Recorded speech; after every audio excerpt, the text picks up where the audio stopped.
Alright, so here's another Mono Blue Tron matchup. Pretty fun. My opponent asked me not to use pointers here because it makes their system crash for some reason. And I do end up accidentally doing a pointer because I'm just so used to it. I do believe I keep this hand because I am 2/3 Tron.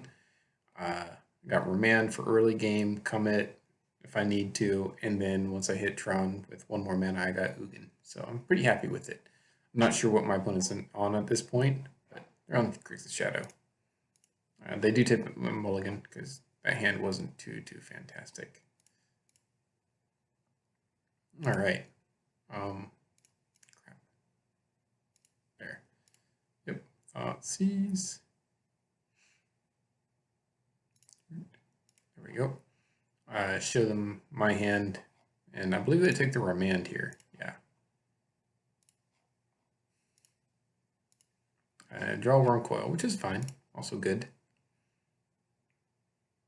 And I draw the map, unfortunately.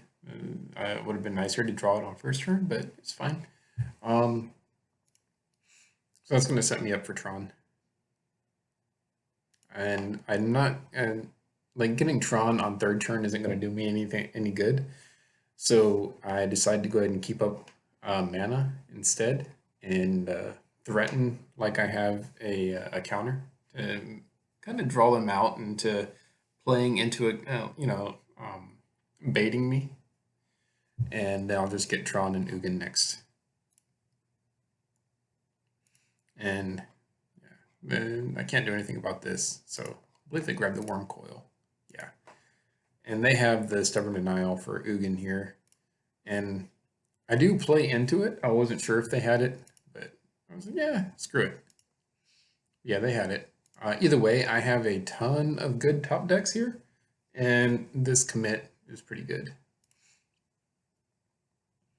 So I top deck a Chalice, I run 3 main, and Chalice is really good against them. So now I don't have to worry about the Stubborn Denials anymore. And I just play the waiting game. I'm not too worried about Snapcaster. It's a really slow clock. Yeah.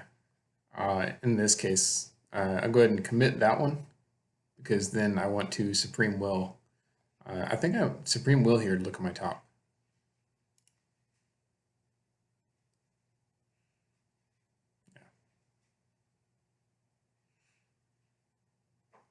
Yeah, grab a Thirst. And so I draw 2. I don't need any more lands, so I go ahead and get rid of those and then keep these cards.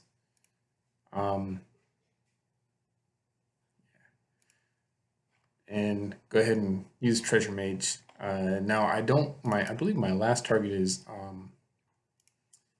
Mindslaver here. Nope, no, I forgot. I got that guy.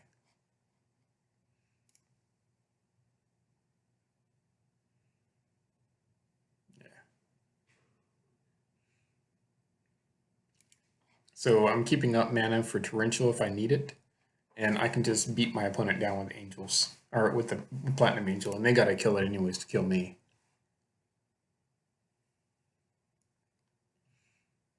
So now basically, like, because I have Torrential Gearhulk, I've got counter mana up and a threat. So they really need to draw into a Culligan's Command or a Lily. But either way, I've got the ability to counter it, and every time they don't draw something, it buys me more of an opportunity to set the lock. So now, because I have a third blue source, I can anticipate without having to worry about the 2 blue mana for Torrential. Yeah, I'm fine with Snap. It's not going to do squat.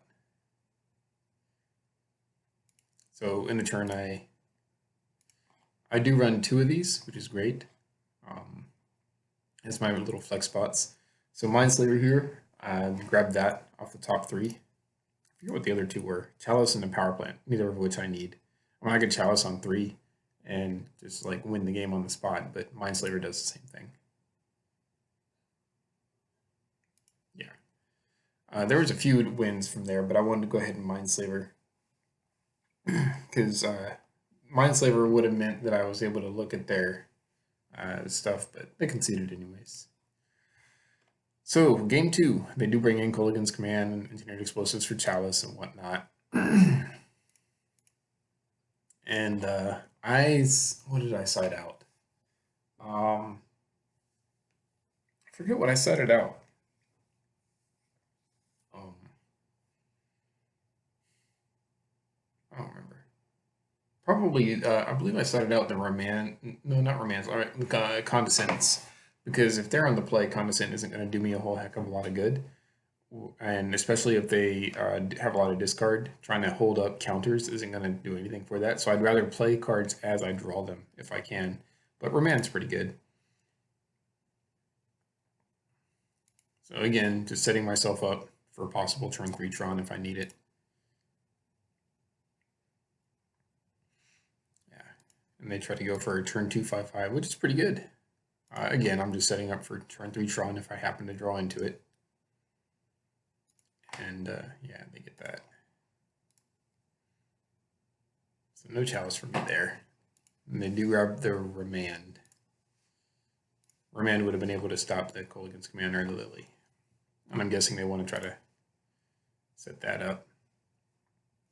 So map is going to get me the Tron that I need. And I'll just wait. Now, they could do Lily here and discard, but I don't think it would really matter.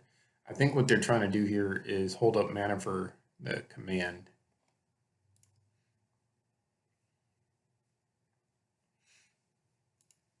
So Stone, I keep the 5 mana open, and they command it in the turn. So I go ahead and sack it, of course, and then it's a choice of what am I going to discard. I don't remember what I discard here. I think maybe the Anticipate? No, the Commit. Because it's more expensive, I guess. Yeah. So here's another 5/5. Which, okay. And I happen to top deck an Urza's Power Plant. Now they're tapped out, so this means that I have the 7, 8, 9, 10 mana to play and sack Mindslaver. And when you look at their hand, a lot of damage is about to happen to them. Oh yeah, I accidentally used the red arrow and it caused their game to crash. It must be something with their computer because I've never experienced that before. I've been playing on Cockatrice since a few years. So, just trying to figure out the best way to neutralize their hand. I think I make a mistake here by doing explosives. I should have put explosives on 1. It's just dumb. I put it on 0 for some reason. So that's a mistake on my behalf. So I look at their hand, their deck. So pretty good here. I'll be able to put them down to 1 life, no cards in hand, and no creatures on board, and a Lily at 1. So yeah, I should have put this explosives on 1 because I have nothing that cost 1, except for map. But... So I untap, and Thirst, because I draw it. And this is just going to win me the game pretty much. And I also messed up because of Chalice. That's another, big reason why I shouldn't have played the explosives on 0. So it's a, like I said, a mistake on my behalf. They pay all their mana for a blocker. And Ballista is just going to be able to ping them, and I win. So, lessons learned. Pay attention. I should have saved that, set it to 1, been fine. So, all right, that's it. One of my favorite things about playing Mono Blue Tron here is that all the matchups that Lantern has trouble with, Mono Blue Tron seems to be able to just like wreck them. So it's fun stuff. I love it. It's a very different play style, still control though, and I don't know. There's just something about it.